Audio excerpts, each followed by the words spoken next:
So for today, I'm going to teach you on how to withdraw from OKX Wallet.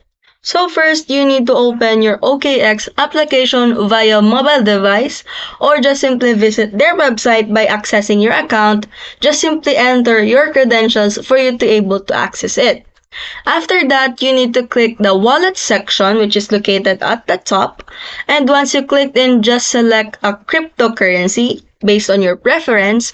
After that, you will click the ETH or the cryptocurrency presented, and you just have to copy and paste your wallet address by doing shortcuts on your keyboard, which is the Control C for copy and Control V for paste. And then you're now all set. Just click on the withdraw for you to able to process your withdrawal purchase, and that's how you withdraw money from OKX Wallet.